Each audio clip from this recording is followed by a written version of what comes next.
More Soldier here, and I'm back to talk about the Orville New Horizons Season 3, Episode 7, and my thoughts on this episode. It's my least favourite episode so far.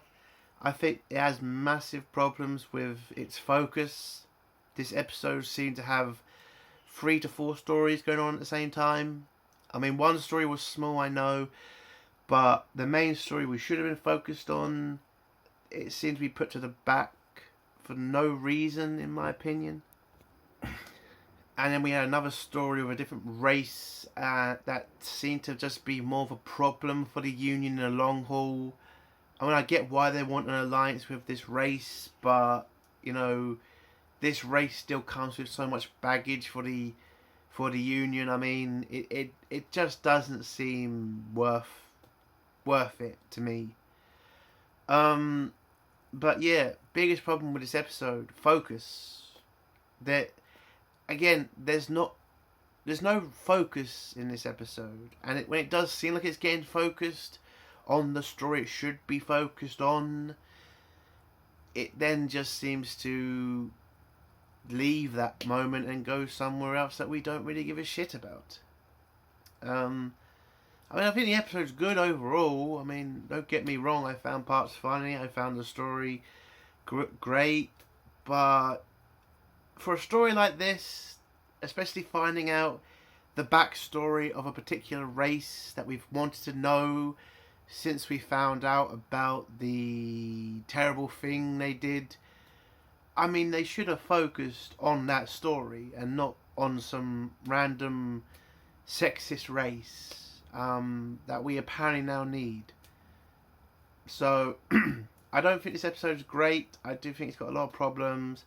But again, it's still a good episode. I'm not going to say it's not terrible. Listen, CGI is great. Acting's great. It's just a story for me that wasn't good.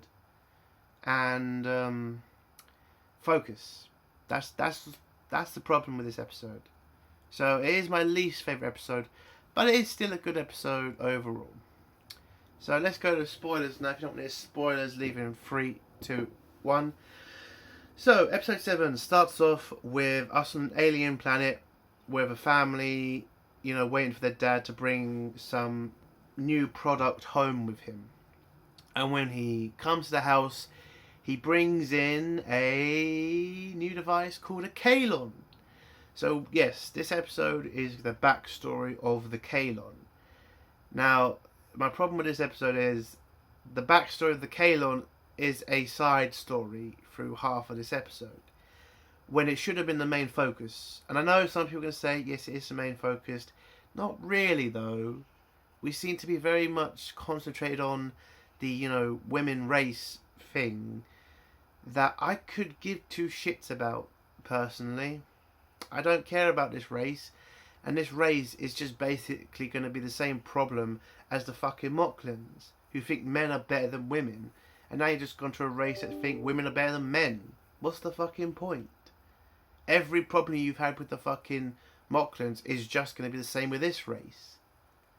So I am going to say this. It was a dumb thing to bring in the episode. I don't care about this race. And who gives a shit? It just seemed like a waste of time when we should have been focused on the bloody Kalon. Anyway, so next scene after the credits is Lamar and Teller sleeping with each other, and it turns out that Lamar can't really handle it because she's fucking strong as fuck. So every time they have sex, they pretty much have injuries with each other because she's too strong for him.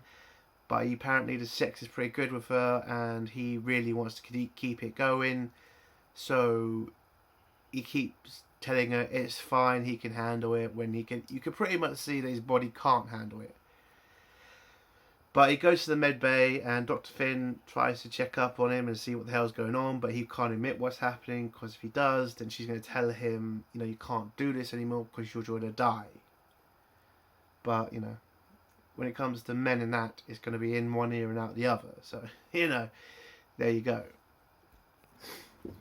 But Dr. Finn then leaves Lamar in the med bay to get fixed up. She then heads off to a date with Isaac, and, well, you're starting to see that Isaac is trying to well, he's trying to be better now. He's trying to get more into the kind of emotional side of the relationship, even though he can't feel any emotions. And you could kind of see he's trying. He says he's learning how to flirt so he can make Dr. Finn feel more comfortable in the relationship. So they are getting back together. So, he has forgiven him, and now I think they're a couple again, and I think that's kind of good. Next scene is Ed telling the crew about the meeting with the Gen Zs or something, what the fuck are they called? Janarans, I think that's what they're called, Janarans. But he has to explain to the crew that they're a sexist race who believe women are better than men, and men are to be seen and not heard, and as the Union wants to start a relationship with them, they need to trick them into thinking that they have the same beliefs in a certain way. So Kelly's going to take command of the ship, and Ed's going to pretend to be some ensign because we have to make these people feel welcome. And my problem with this race is pretty much the problem with the fucking Mocklans. It's like, this... Again, we've had fucking episodes and episodes just explaining how the Mocklans are a problem for the Union because they have very serious beliefs that are a problem because of equality. And how, the Mocklans don't see women as equal, they see women as a problem. I mean, all the problems that we've had from the Mocklans, from the Jensens, or whatever the fuck they're called, it's going to be the same thing. They're going to be a problem. Anytime a man talks to them, they're never going to show them the same respect. Like, the Mocklans don't show it to a woman. So, this race is just a waste of time to deal with. And in this entire episode, it just feels that way throughout when you're dealing with them. Because it just seems like we're trying to have this point proven, how men have treated women and, women are, pretty much getting their own back. I don't really know what the hell that's supposed to mean. Like, this whole episode, this whole storyline just felt stupid and a waste of time. So I'm going to get through it pretty quick. So the Gen Zers, or whatever the fuck they're called, get to the ship. Ed pretends to be as ensign. Kelly tries to make them feel more welcome. All the crew have to pretend to be all female, and the men have to hide from the, women because apparently seeing a man is terrifying to them. Or something. And Gen Zers are pretty strong, apparently. They have a lot of ships, so that's why the Union want them on our side. And they keep saying that we have to fight against the Kalan, because the Kalan are the biggest issue that we have to deal with. I mean, you'd think that would be the only thing that would matter to every race. I mean, a race of machines that want to kill every organic person. But apparently that's not enough. You got to also respect the cultures and shit like that. And I get it. Respect people's cultures, fine. But this is a pretty backwards culture. So, and anyway, they have a dinner party with the Janarans. And in the dinner party, Kelly's trying to, soften the blow to these people about the equality men have. And when she does tell them that, they get so insulted by it and they prepare to leave. But Ed and Kelly manage to fix the whole situation by telling the Janaran that they also had a marriage, Kelly and Ed, and Kelly cheated on him, and that apparently fixes everything. And the Janarans agree to let a Union representative, that has to be a woman, come to their parliament or something, and they'll discuss some sort of treaty with the Union. And that's the end of that story. I just wanted to get that out of the way because it was so pointless of a story to have to wade through. I didn't really find it that interesting. There you go. Again, if someone's going to say, oh, you get annoyed about the sexism, it's like, I couldn't give a shit. If they wanted to do this episode, they should have just done this episode. I'm annoyed at the fact I wanted to find out about the fucking Kalon and about the uprising, but I'm stuck watching a fucking episode of a bunch of sexist idiots. Like, if I don't mind watching that, I could watch that episode. But we're finally finding out about the fucking Kanon uprising. We're finally finding out why they betrayed their creators and exterminated them. But we had to put that on hold to deal with some idiots. I mean, I think it's a waste of time. So, I want to also finish off the Lamar and Kelly's Teller story, because that's kind of funny though. So, Lamar keeps trying to fix this relationship with Teller, and that he's trying to see if he can handle the sex and see if he can, well, pretty much can he deal with it? Can he survive this? But in the end, it turns out it's just not going to work. She's too strong for him. And there is this funny scene when you see Lamar bloody to fuck after having sex with Teller. And it's pretty much, he pretty much accepts that the relationship's over because he's going to die if he doesn't end it soon. And I thought that was a very funny part to the episode. And I got to give credit to Lamar. I mean, she is definitely that hot, and you definitely would. I would fucking try to. I think I'd probably be dead if it was up to me. I'd probably keep trying. So that was a good part of the episode. But let's get to the main story, the actual real story, and what the episode should have been focused on. So, the Orville scans the planet and sees that they have some sort of life form on this planet, even though it's supposed to be deserted and there's not supposed to be any life on it. So Ed goes down with some people down to the planet to check on the life sign. When they get there, it turns out to be a Kanon. But it turns out this Kanon is different. And there's also a doctor there, and she tells Ed and the crew that this Kanon's different because she has opened up its emotions. We also get a flashback scene, which is the Kanon starting to, this Kanon who was brought by the family in the beginning, he starts to question his existence. He starts to question why he's a servant, and he asks why doesn't he get any help around the house from the other people who live there. And you can see the family are confused, and the father is very angry about this. There's another flashback where you see the person who's created these Kanon. He explains to the woman who's come in to talk to him about all the complaints they're getting from the people about the Kanon robots. And he's like, listen, we knew this was going to happen. Like, we knew if when you started teaching intelligence to AI, it would start questioning stuff. It would start, rebelling. So what he's done is he's added in a program into the Kanon which is about pain centers. So he's added a program that puts pain into the Kanon, so if they refuse to do their work, the owners can start torturing their drones to make them do as they're told. What I like more about this episode is that it's like, because we are getting to a point now in our humanity where we're getting close to having AI ourselves. I mean, we already have robots walking around, and there is that crazy stuff on Google. Apparently has a AI that's self-aware. So this stuff is coming to us soon. And what would we do in the same position? Especially when we know all this stuff. I mean, I can remember when I was a kid, you used to watch Terminator and you'd think that's like a sci-fi thing. That could actually happen. And I know some people are going to go insane like, oh, come on, Terminator. But,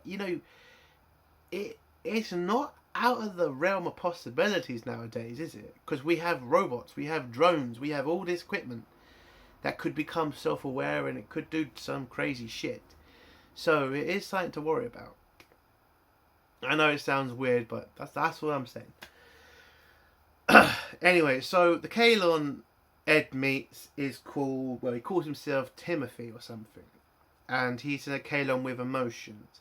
And we go through the episode with Timmy, who tells them about, what it's like being a Kanon, and he says how he feels more emotion, how he lost all of this, he has all of this sorrow for what has happened to all the people from the Kanon, how the Kalon are so worried about being enslaved again.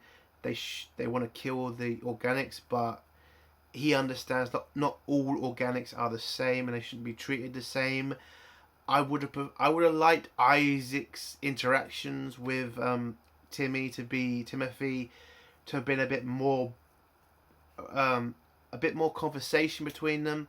I would have liked Isaac to have been the one to ask about the history of the Kalon, because as we all know, Isaac was created after the rebellion, after the uprising.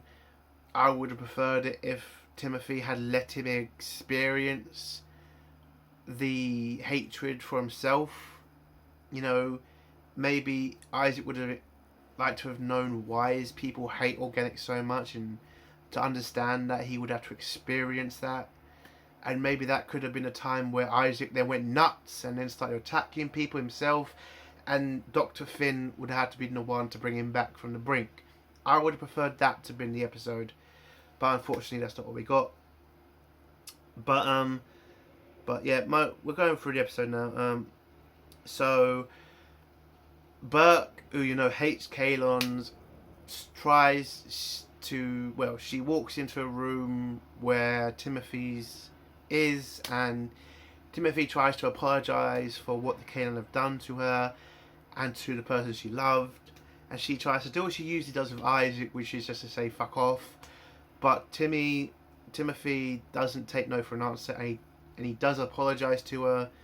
But the difference is Timothy explains why Kalons hate organics, and he explains how they wanted to be free, they didn't want to be slaves anymore, and when they tried to become free, their masters tortured them and tried to kill them, and that's why they rebelled, and that's why they had to kill their masters. And we get a flashback of a Kalon killing its human masters, the man and the husband and the wife and the children, and he explains to her that yes, what they did was evil, but what was being done to them was also evil. So that's how they kind of explain it away, and you could still not like them for having genocide their creators, but you can understand it to a certain point.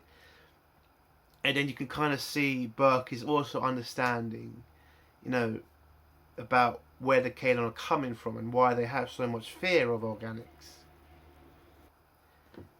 And so this opens their eyes to Isaac, and then Isaac has the scene with then we go to a scene where Isaac and Finn talk to each other, Dr. Finn, and Dr. Finn asks Isaac to open up his emotions and to get the same upgrades as Timothy, because Timothy can feel emotions and Dr. Finn wants him to feel those emotions too, so she can feel like two people are in this relationship and not just her.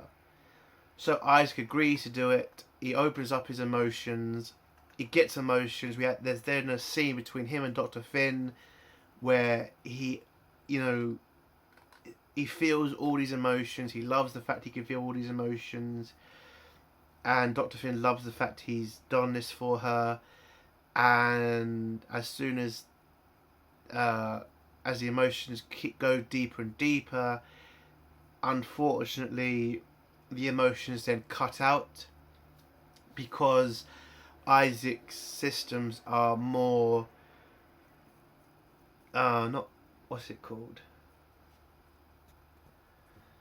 more upgraded from the old Kalon models, because the Kalon didn't want Isaac's generation to ever go through what the younger generation went through. So that's why he has a different motor or modem inside his head. So he can't keep these emotions inside him unless he gets a completely new system in his head. But that would mean he'd lose all of his memories of the Orville and everything since he was created.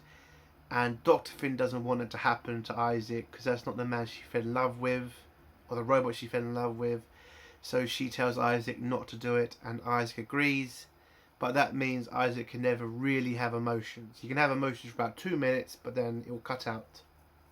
which I kind of thought was actually an interesting scene to watch.